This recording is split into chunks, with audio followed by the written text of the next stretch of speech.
Hello everyone, मैं हूँ जोया। तो शुरू करते हैं आज का खास एपिसोड हमेशा की तरह, लेकिन मेरी ही इससे आवाज पहले में। अगर आपने इस स्टोरी के पुराने एपिसोड्स अभी तक नहीं देखे तो उनको देख लीजिए, जिससे कि आप इस कहानी से बेहतर तरीके से जुड़ पाए। दोस्तों, आज की ये कहानी सिर्फ मनोरंजन के उद्देश्य से बनाई गई है। इसमें दिखाए जाने वाले सभी पात्र और घटनाएं काल्पनिक हैं और किसी को भी कोई नुकसान पहुंचाना इसका उद्देश्य नहीं है। कहानी में दिखाए जाने वाले रोमांटिक और भावनात्मक दृश्य केवल भावनाओं को समझाने के लिए हैं। इस कहानी का उद्देश्य केवल मनोरंजन ही नहीं, बल्कि समाज में सोच और जागरूकता फैलाना भी है, ताकि हम रिश्तों, भावनाओं और जिंदगी के सच को बेहतर तरीके से समझ सके। तो चलिए शुरू करते हैं आज की कहानी।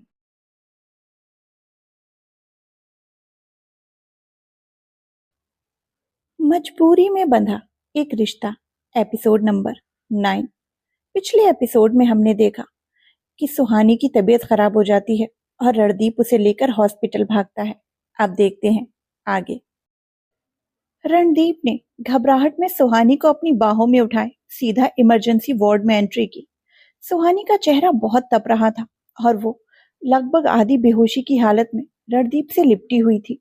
रणदीप ने उसे बेड पर लेटाया और डॉक्टर को बताया कि वो प्रेग्नेंट है। तो ड्यूटी डॉक्टर ने नर्स से कहा, जल्दी से इनका ब्लड प्रेशर, टेम्परेचर और बेसिक पैरामीटर्स चेक करो।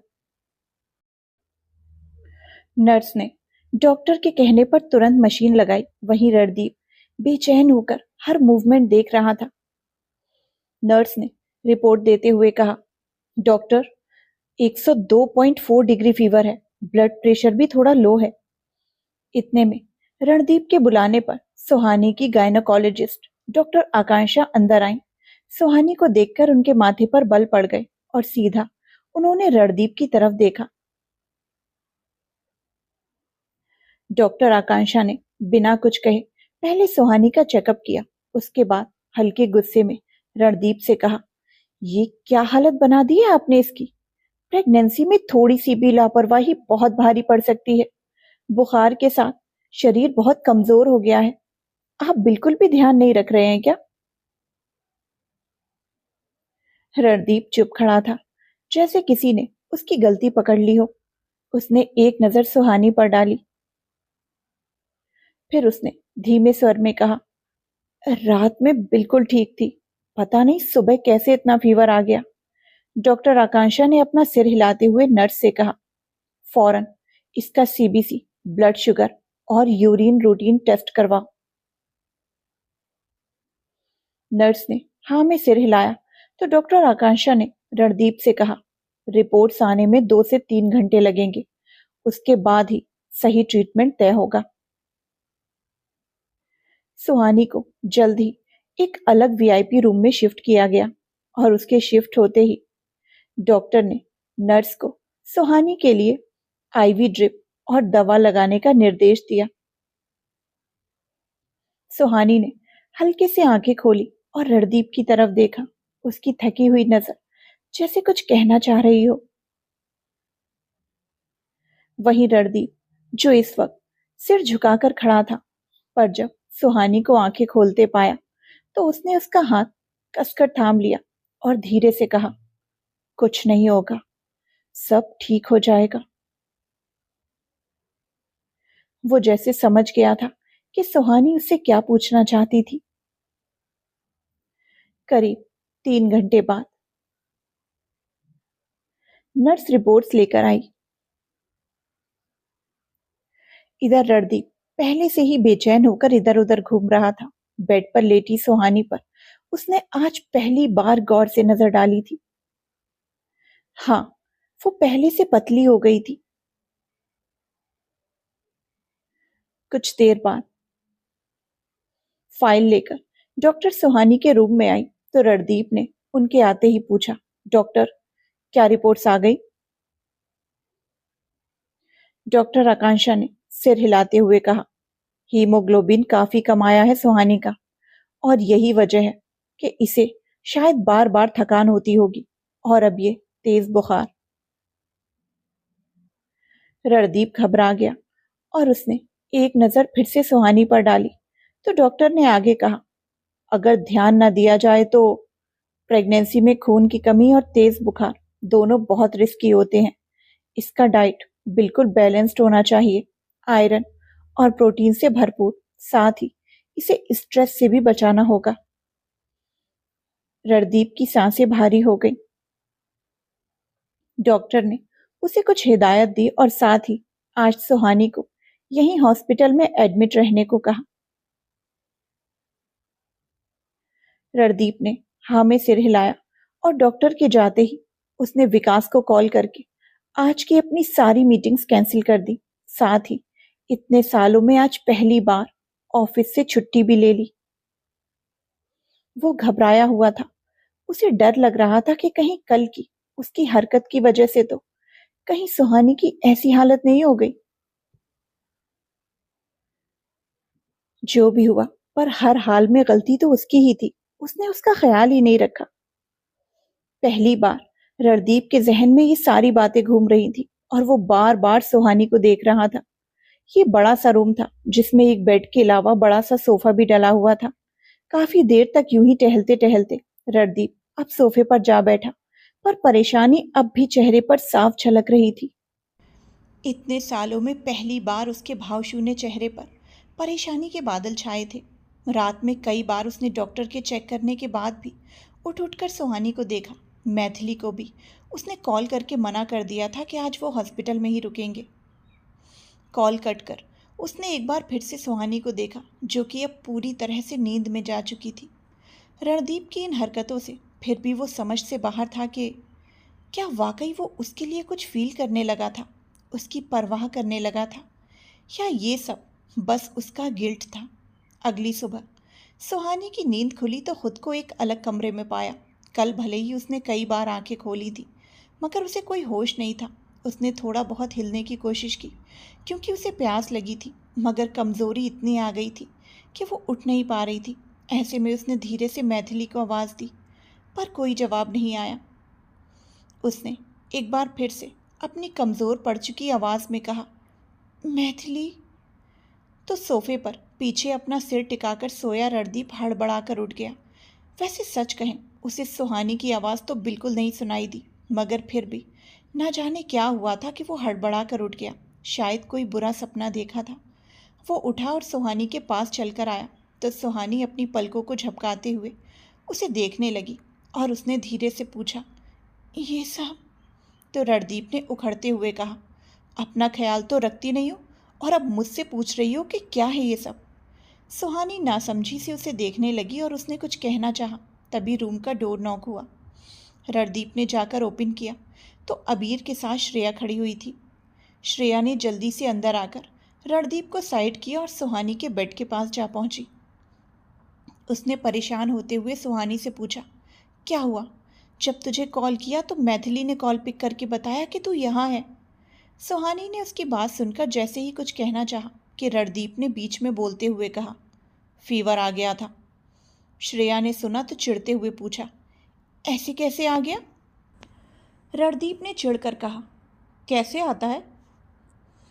तो अबीर ने श्रेया के चेहरे पर आए गुस्से के भाव देखकर बीच में आकर बात बदलकर सुहानी से पूछा, सुहानी अब कैसा लग रहा है? पहले से बेटर फील कर रही हो? सुहानी ने हाँ में सिर हिलाया और श्रेया से कहा, श्रेया मुझे प्यास लगी है। श्रेया ने सुनकर झट से वहाँ रखा पानी का ग्लास उठाया कि रणदीप ने ग्लास उठाते हुए कहा, मैं देता हूँ। इस पर श्रेया ने गुस्से में कहा, मैं दे रही हूँ ना। सच पूछे तो श्रेया को रणदीप बिल्कुल पसंद नहीं था और अभी भी वो अनुमान लगाकर आई थी कि हो ना हो सुहानी की इस हालत का जिम्मेदार वही है। इधर उन दोनों को फिर से एक पानी के पीछे बहस करते देखकर अबीर ने रणदीप से कहा, ओह गॉड, तुम दोनों अपनी बहस बाद में करना, पहले उसे पानी तो दो। रणदीप ने श्रेया को घूरते हुए देखा तो श्रेया ने भी उससे ग्लास छीन लिया और अब सुहानी को आहिस्ता से उठाकर पानी पिलाया कि इतने में डॉक्टर भी आ गई। सुहानी का चेकअप करने के बाद डॉक्टर ने कहा, फीवर तो नहीं है, पर फिर भी सलाह दूंगी कि शाम तक रुको, उसके बाद ही जाना। सुहानी ने हाँ में सिर हिलाया। असल में उसे तो पता भी नहीं चला कि उसे कब फीवर आया। बस हाँ, रात भर ठीक से सो नहीं पाई थी। ऐसे में सुबह उसका शरीर बुरी तरह से अकड़ रहा था। जिससे उसे लगा कि शायद नींद पूरी ना होने की वजह से उसकी ऐसी हालत हो रही है, इसीलिए वो सो गई। पर जब आंख खुली तो खुद को हॉस्पिटल के बेड पर पाया। सुहानी ने जाती हुई डॉक्टर को रोककर उनसे सवाल करते हुए पूछा, डॉक्टर, बेबी ठीक है? डॉक्टर ने हाँ में सिर हिलाते हुए कहा, वैसे डॉक्टर आकांक्षा एक सोनोग्राफी भी करेंगी, उससे कंफर्म हो जाएगा कि बच्चा ठीक है। सुहानी ने हाँ में सिर हिलाया तो वहीं रणदीप को भी एहसास हुआ कि हाँ, उसने एक बार भी बच्चे के बारे में तो पूछा ही नहीं। पूछता भी कैसे? सुहानी की हालत देखकर वो इतना घबरा गया था कि उसके सिवाय उसे कुछ नजर ही नहीं आ रहा था। श्रेया सुहानी के पास बैठकर उससे हल्की फुल्की बातें करने लगी। वहीं अबीर रणदीप के साथ बाहर आया तो अबीर ने रणदीप से पूछा, सुहानी की तबीयत कैसे खराब हुई? रणदीप ने एक नज़र कमरे पर डालकर धीरे से कहा, पता नहीं, जब तेरे घर से निकलकर अपार्टमेंट पहुंचा तो ये रूम में सोई हुई थी। पास जाकर चेक किया तो शरीर जल रहा था। अबीर ने रणदीप को देखते हुए कहा, भाई यार, तुझे अभी उसकी केयर करने की ज़रूरत है, ध्यान दिया कर। वो तो अच्छा है कि तू सही समय पर पहुंच गया। रणदीप ने परेशान होते हुए कहा, हाँ चल, मैं मैथिली को कॉल करके उसके लिए ब्रेकफास्ट मंगा लेता हूँ। अबीर ने हाँ में सिर हिलाया और अब वापस रूम में लौट गया। वहीं रणदीप जब मैथिली को कॉल करके फ्री हुआ तो देखा कि विकास के साथ डिम्पी चाची और यश सामने से चले आ रहे थे। उन्हें आते देखकर रणदीप ने गुस्से से अपनी मुट्ठी भींच ली। उसे मैथिली पर बहुत गुस्सा आया कि उसने ना जाने किस किस को सुहानी के बारे में बताया है। साथ ही उसे विकास पर गुस्सा आ रहा था कि उसकी हिम्मत कैसे हुई डिम्पी चाची को यहाँ हॉस्पिटल लेकर आने की। यश ने दूर से ही खड़े रणदीप को देखा तो जल्दी से तेज कदमों के साथ पहुंचकर उससे घबराते हुए पूछा, भाई भाई क्या हुआ सुहानी को? पर रणदीप जवाब देने की बजाय उसके पीछे आ रही डिम्पी चाची को गुस्से में घूरे जा रहा था। यश ने एक बार फिर से रणदीप से पूछा, सुहानी कहाँ है भाई, कैसी है अब वो? तभी रणदीप ने गुस्से में यश को घूरते हुए पूछा, who asked you to come here? Yash उसकी बात सुनकर कुछ हैरान सा हुआ कि तभी डिम्पी जी ने उन दोनों के पास पहुंचते हुए कहा, पापा जी ने, अगर हम दोनों यहाँ ना आते तो वो खुद सुहानी से मिलने यहाँ आने वाले थे। रणदीप ने उनकी बात सुनकर उनसे मुंह फेर लिया तो वहीं यश ने फिर से पूछा, सुहानी कहाँ है भाई? डिम्पी जी यश के साथ रूम में आई तो सुहानी उन्हें देखकर सीधा बैठने की कोशिश करने लगी। ऐसे में डिम्पी जी ने मना करते हुए कहा, अरे अरे रहने दो, आराम करो तुम। सुहानी फिर से सीधा होकर बैठ गई। डिम्पी जी ने उसके सिर पर हाथ रखते हुए पूछा, अब कैसी तबीयत है? सुहानी ने हल्का सा मुस्कुराकर कहा, पहले से बेहतर है। वहीं अंदर आए रणदीप ने एक खुन्नस भरी नज़र से डिम्पी जी को देखा तो अबीर ने उसके पास आते हुए कहा, रिलैक्स, वो कुछ नहीं कर रही उसे। रणदीप गुस्से में बाहर निकल आया तो अबीर ने भी उसके पीछे पीछे आते हुए कहा, तू भी ना यार, कुछ ज़्यादा ही डिम्पी चाची को बुरा समझता है। रणदीप ने गुस्से में कहा, बुरी हैं वो, इसीलिए समझता हूँ, बस दिखावा करवा लो उनसे। तुझे क्या लगता है उन्हें सच में सुहानी की फिक्र है? कभी नहीं। अबीर ने रणदीप को समझाते हुए कहा, अच्छा मैं मानता हूँ कि वो बुरी हैं, पर इस वक्त तू खुद को शांत रखेगा? यहाँ पर इस तरह से रिएक्ट मत कर। रणदीप ने गुस्से में अबीर का हाथ झटक दिया पर फिर अगले ही पल अबीर के घूरने पर चुपचाप रूम में वापस लौट आया कि तभी डिम्पी जी ने कहा, पापा जी चाहते हैं कि जब तक सुहानी की हालत ठीक नहीं हो जाती वो हम सबके साथ रहे, इसीलिए। नहीं, इसकी ज़रूरत नहीं है, मैं काफ़ी हूँ ख्याल रखने के लिए। रणदीप की बात सुनकर श्रेया ने मुंह बनाते हुए कहा, मैं काफ़ी हूँ? क्या खाक काफ़ी हैं? सुहानी ने उसकी फुसफुसाहट सुनकर श्रेया का हाथ पकड़कर उसे चुप रहने का इशारा किया तो वो अब चुप रह गई।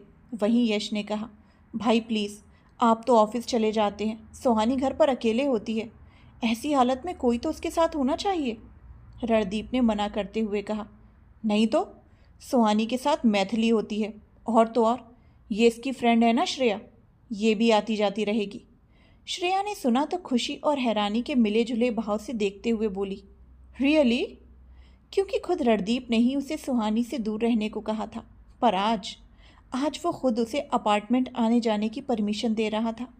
रणदीप की एक ही रट को सुनकर इस बार डिम्पी जी ने चिढ़कर कहा, रहने दो यश, ये नहीं मानेगा, आखिर हम सब इसके दुश्मन जो ठहरे। इतना कहकर उन्होंने सुहानी के सिर पर प्यार से हाथ फेरते हुए कहा, अपना ख्याल रखना और कभी भी ज़रूरत हो तो बेझिझक याद करना। सुहानी ने उनका ममता से भरा स्पर्श महसूस किया तो हल्का सा मुस्कुराई और हाँ में सिर हिला दिया। डिम्पी जी और यश के जाने के कुछ देर बाद श्रेया और अबीर भी चले गए। वहीं रणदीप ने आज भी विकास को सब संभालने का कहकर ऑफिस से छुट्टी ले ली। सुहानी अब पहले से कुछ बेहतर महसूस कर रही थी। फीवर थोड़ा काबू में आ चुका था। ऐसे में डॉक्टर आकांक्षा ने उसकी बेचैनी देखकर मुस्कुराते हुए कहा, ठीक है, चलिए सोनोग्राफी कर लेते हैं ताकि तुम्हें भी तसल्ली हो जाए। सुहानी की आंखों में हल्की सी राहत झलक उठी। वो चाहती थी कि अपने बच्चे को देख ले, सुन ले, ताकि यकीन हो सके कि उसका नन्हा सा हिस्सा बिल्कुल ठीक है। कुछ ही देर बाद नर्स सुहानी को सोनोग्राफी रूम में लेकर गई।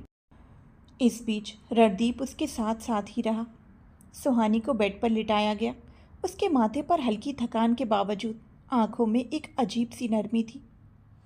वहीं रणदीप उसके बगल से आकर खड़ा हुआ बस एकटक उसे देख रहा था।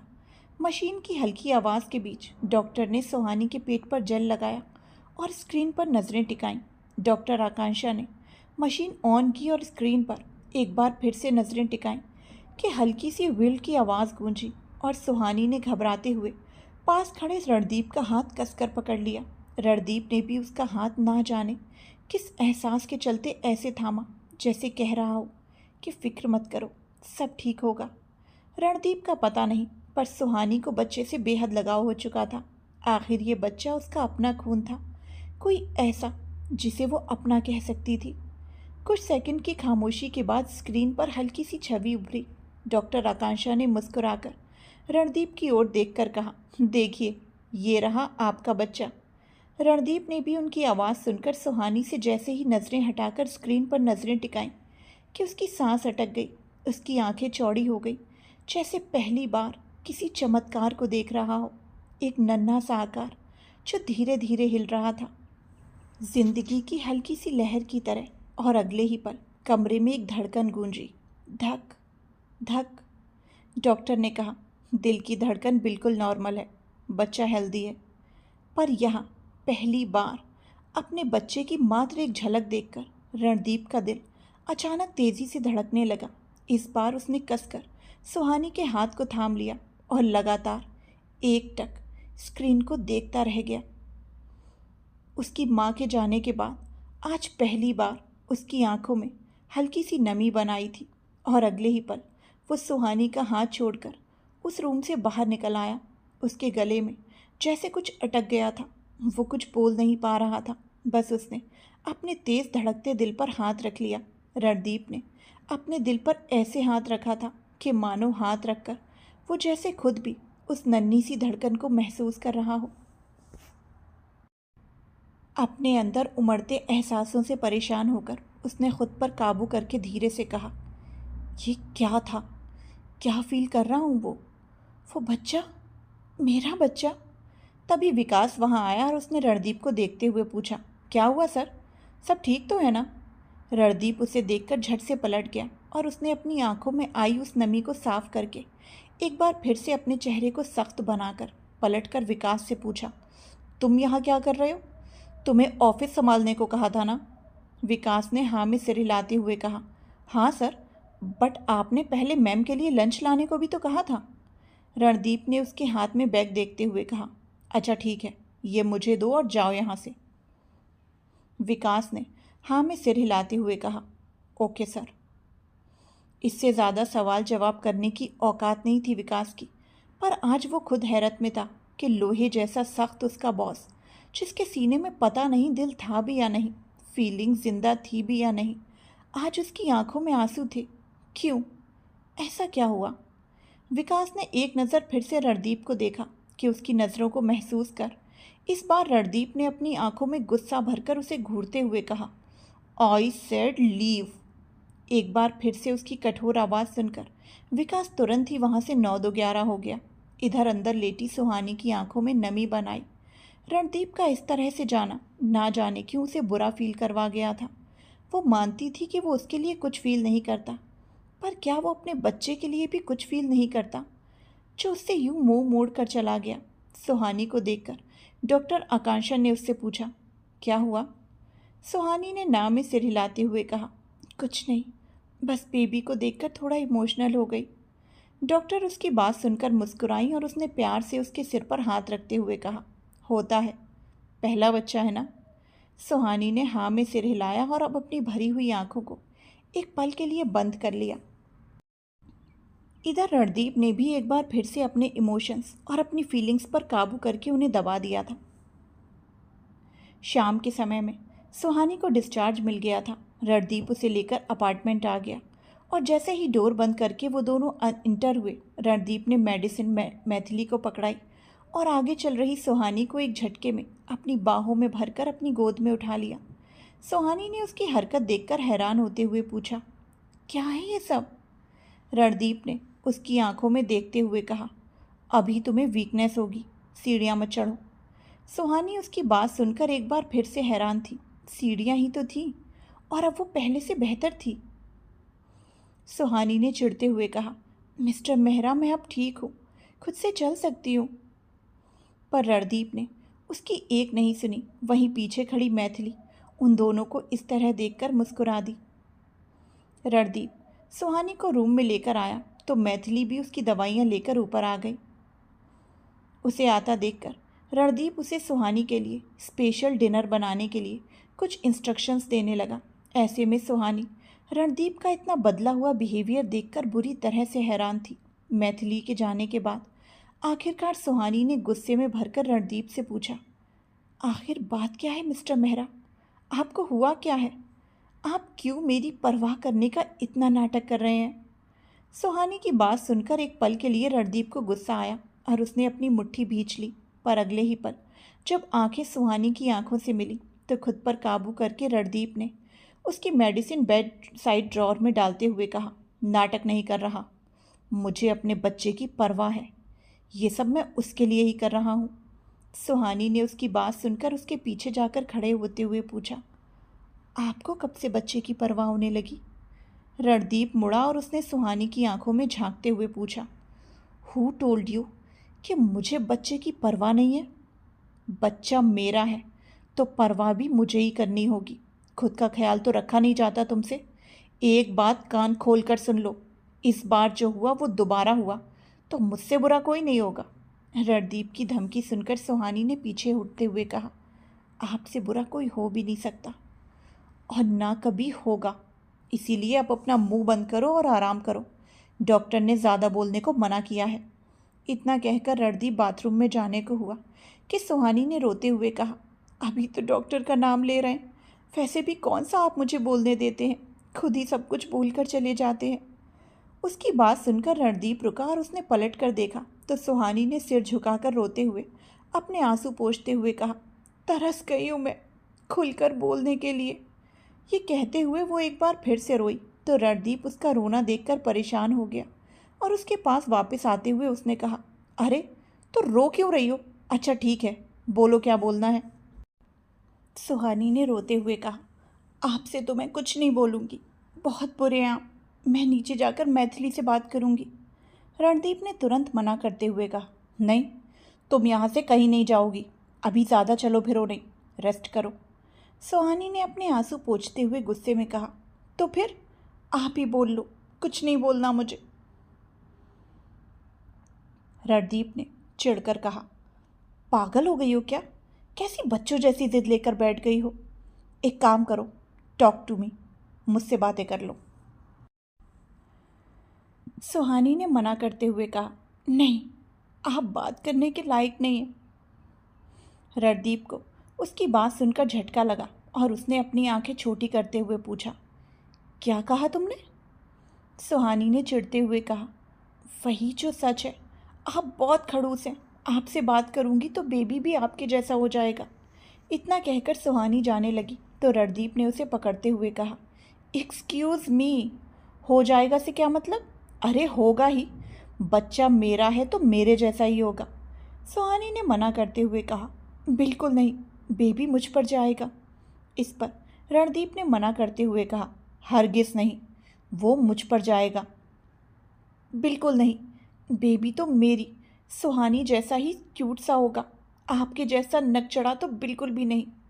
दोनों के बीच में किसी तीसरे की आवाज़ सुनकर सुहानी और रणदीप ने जैसे ही अपनी डोर की तरफ देखा तो वहां मुस्कुराती हुई श्रेया खड़ी हुई थी। उसे देखकर रणदीप ने कुछ हैरानी से पूछा, तुम यहाँ क्या कर रही हो? श्रेया ने अंदर आकर सुहानी के बगल से खड़े होते हुए कहा, आपने ही तो कहा था कि मैं आती जाती रहूं, तो आ गई। रणदीप ने अपनी आंखें छोटी करते हुए पूछा, इस वक्त? श्रेया ने सिर हिलाते हुए कहा, हाँ, मैं फ्री हो गई थी। इस पर अब सुहानी, जो उसे देखकर तब से मुस्कुरा रही थी, उसने श्रेया का हाथ पकड़ते हुए कहा, थैंक यू यार, तू बहुत सही टाइम पर आई है। श्रेया ने खुश होकर कहा, है ना, मैं तेरे लिए कुछ लाई भी हूँ। सुहानी ने खुश होकर पूछा, सच में क्या?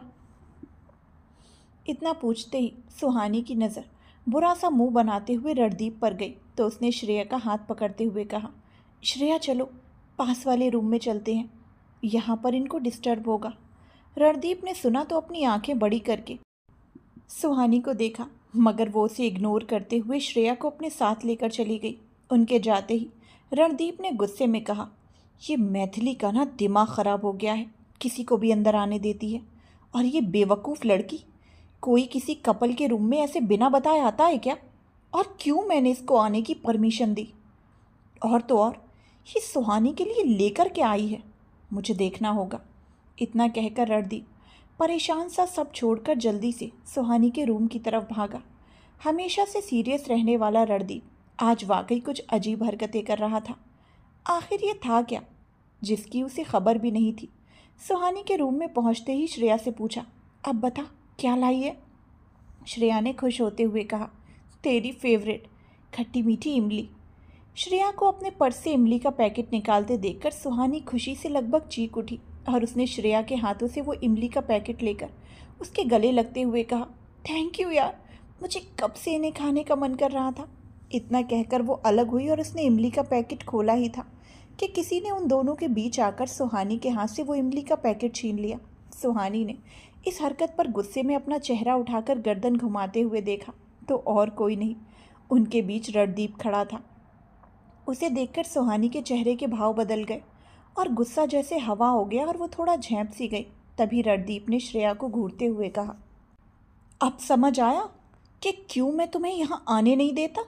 ये क्या घटिया चीज़ लेकर आई हो, जानते हुए भी कि अभी इसकी तबीयत ठीक नहीं है। श्रेया भी इस बार उसकी भारी आवाज़ साथ ही उसकी आंखों में देखते हुए थोड़ा सहम गई थी। ऊपर से उसका कठोर चेहरा। श्रेया ने हकलाते हुए कहा, मैं तो बस इमली लाई हूँ, इसका इमली खाने का बहुत मन कर रहा था। रणदीप ने सुहानी को घूर कर देखा तो सुहानी ने मासूम सा चेहरा बनाते हुए कहा, ये सच कह रही है, मुझे इमली बहुत पसंद है। रणदीप ने सुहानी को आंखें दिखाते हुए कहा, बकवास बंद करो तुम अपनी, अभी तुम सिर्फ सूप पियोगी। इतना कहकर वो डस्टबिन की तरफ बढ़ा और जैसे ही उसने वो उन इमलियों के पैकेट्स को फेंकना चाहा कि सुहानी ने झट से उसके पीछे जाकर उसका हाथ पकड़ते हुए कहा, प्लीज़ इन्हें फेंकिए मत, मैं पक्का अभी इन्हें नहीं खाऊंगी, बाद में खाऊंगी, जब बिल्कुल ठीक हो जाऊंगी तब। रणदीप ने साफ मना करते हुए कहा, बिल्कुल नहीं, तुम ये घटिया चीज़ें बिल्कुल नहीं खाओगी। इतना कहकर उसने सुहानी से अपना हाथ छुड़ाना चाहा कि सुहानी ने इस बार अपनी आंखों में हल्की नमी के साथ अपने भरे हुए गले से कहा, मैं खाऊंगी, मुझे बहुत पसंद है। इस पर रणदीप ने इस बार सुहानी पर भड़कते हुए कहा, जब मैंने कहा ना नहीं तो नहीं। सुहानी उसके ज़ोर से चिल्लाने पर इस बार फपक कर रो पड़ी और उसने रोते हुए कहा, ठीक है फेंक दीजिए, फिर मैं भी सूप नहीं पीऊंगी और ना ही कुछ खाऊंगी। रणदीप ने ये सुनते ही एक बार फिर से सुहानी से कुछ कहना चाहा था कि तभी इस बार दरवाजे पर खड़ी सब कुछ सुन रही मैथिली ने अंदर आते हुए कहा, रहने दीजिए ना सर, इन दिनों में अक्सर खट्टा खाने को जी करता ही है। रणदीप ने एक नज़र गुस्से में उन इमली के पैकेट्स को देखा और अगले ही पल सुहानी के हाथ में थमाकर गुस्से में उसे देखते हुए कहा, लो खाओ, खाओ जो खाना है, पर ध्यान रहे अगर इस बार तुम बीमार पड़ी या मेरे बच्चे को कुछ हुआ तो मुझसे बुरा कोई नहीं होगा। इतना कहकर वो रूम से बाहर निकल गया। उसके जाते ही 1 मिनट के लिए मानो सन्नाटा छा गया, पर अगले ही पल वो तीनों लड़कियां खुलकर हंस दी। रणदीप के कहने पर मैथिली ने सुहानी को डिनर करवा दिया था। साथ ही श्रेया ने भी उसके साथ ही आज हल्का फुल्का ही डिनर किया। डिनर के बाद मैथिली जब सामान समेटकर कमरे से निकल रही थी, रणदीप ने उसे रोक लिया। सुहानी ने खाया? उसने ठंडी आवाज़ में पूछा। मैथिली ने चुपचाप सिर हिलाया और वहाँ से चली गई। रणदीप अब सीधा सुहानी के रूम में गया और उसने देखा कि श्रेया अब तक यहाँ थी। उसने श्रेया को इग्नोर किया और सुहानी से कहा, चलो बहुत बातें हो गई, अब चलकर आराम करो। सुहानी ने साफ मना करते हुए कहा, नहीं, आज मैं श्रेया के पास ही सोऊंगी। रणदीप ने लगभग हैरान होते हुए पूछा, व्हाट? इसका मतलब ये यहीं रुकने वाली है क्या? किससे पूछकर? उसने कड़क आवाज में कहा।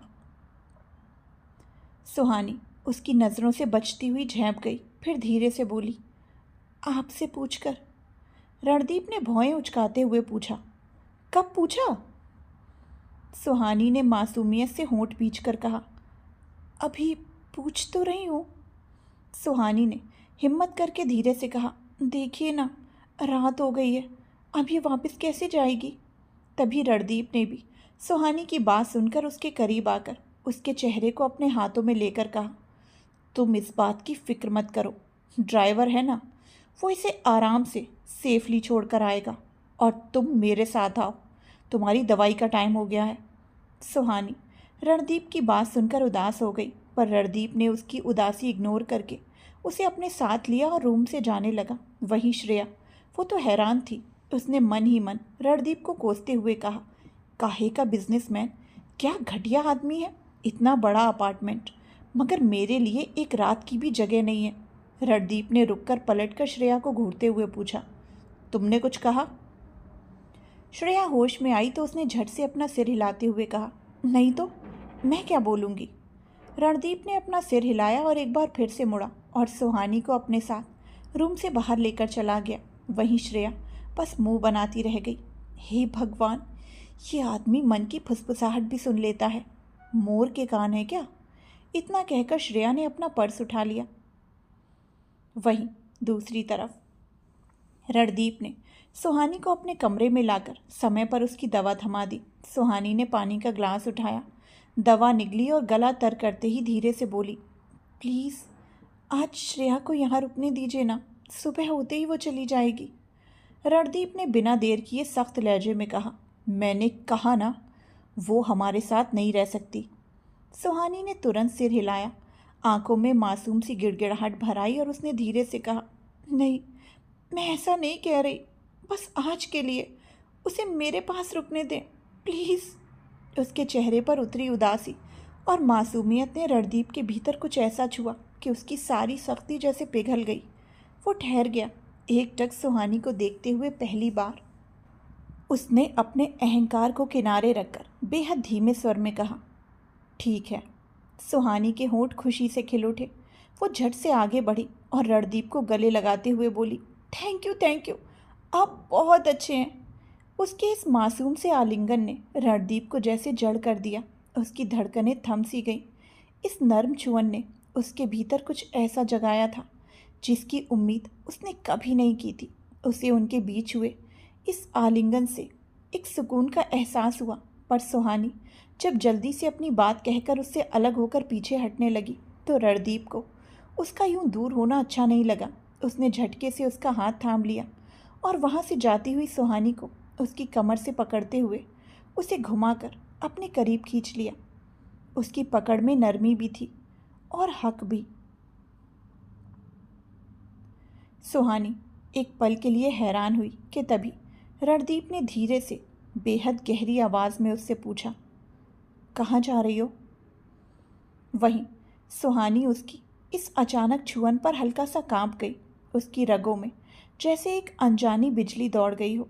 उसने पलकें उठाई और झिझकते हुए रणदीप की आंखों में देखा। उन आंखों में आज एक अजीब सी नरमी, एक अनजाना आकर्षण था। रणदीप भी जैसे होश खो बैठा था। उसकी नजरें सुहानी की आंखों में बंद कर रह गई। उसकी मासूमियत, उसकी नज़ाकत, उसकी मीठी सी आवाज़, सब कुछ रणदीप के भीतर उतरता जा रहा था। उसकी बेचैनी बता रही थी कि वो सुहानी से एक पल के लिए भी दूर नहीं होना चाहता। उसने दिल की धड़कनें मानो सुहानी की सांसों से बंध चुकी थी। वो धीरे धीरे उसकी ओर झुकने लगा। उसकी आंखों का जादू उसे मदहोश कर रहा था। तभी सुहानी ने बहुत धीमी आवाज़ में कहा, श्रेया के पास जा रही हूँ, आज मैं उसी के पास सो जाऊंगी। इतना कहकर उसने नज़रें झुका ली। रणदीप ठिठक गया। वो होश में आया। उसे खुद पर हैरत हुई। ये नरमी, ये खिंचाव, ये एहसास क्या वाकई उसी के अंदर थे? सुहानी को भी महसूस हुआ कि आज रणदीप का बर्ताव उसके स्वभाव से बिल्कुल उलट था।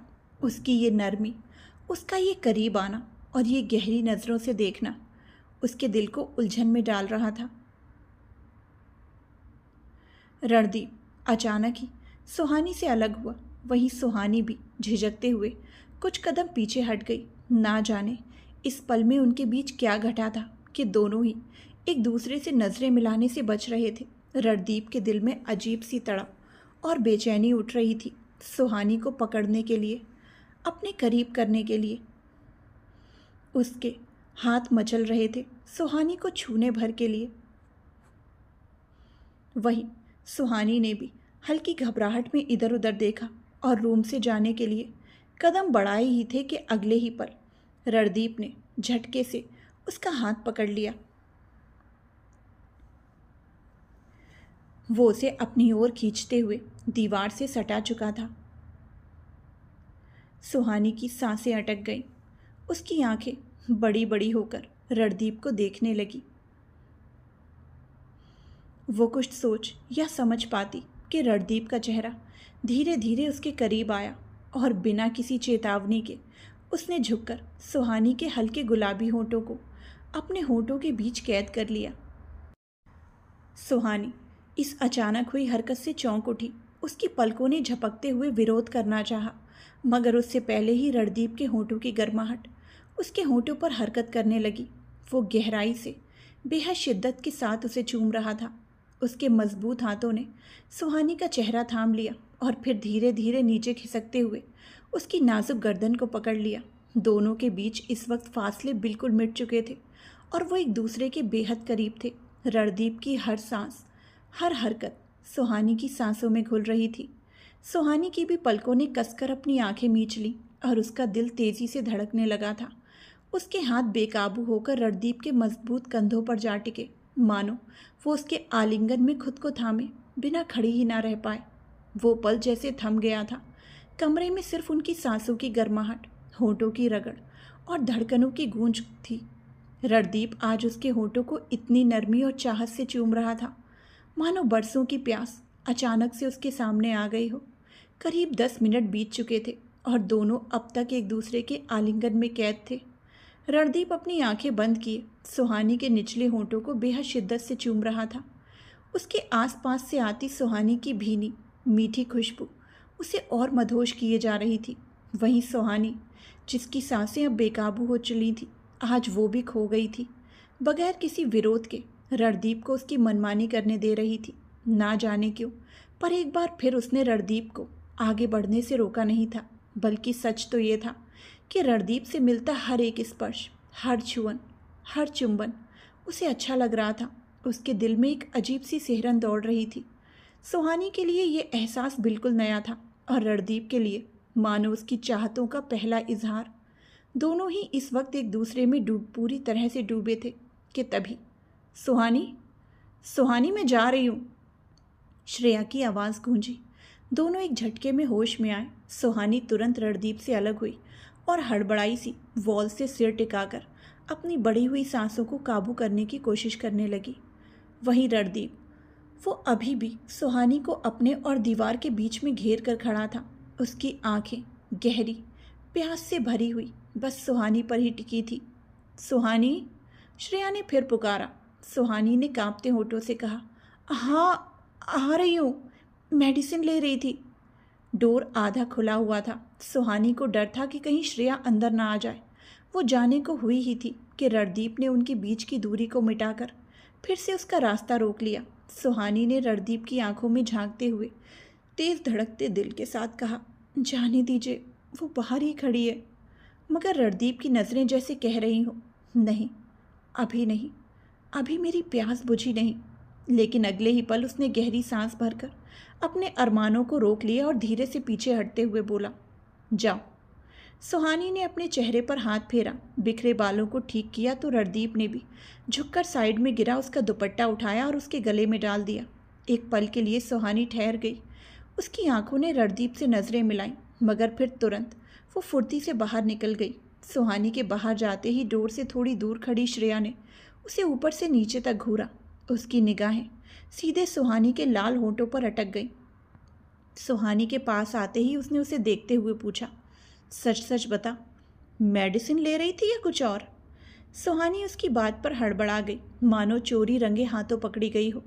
इसीलिए जल्दी से बोली, नहीं, पागल है क्या, मेडिसिन ही ले रही थी, और क्या लूँगी?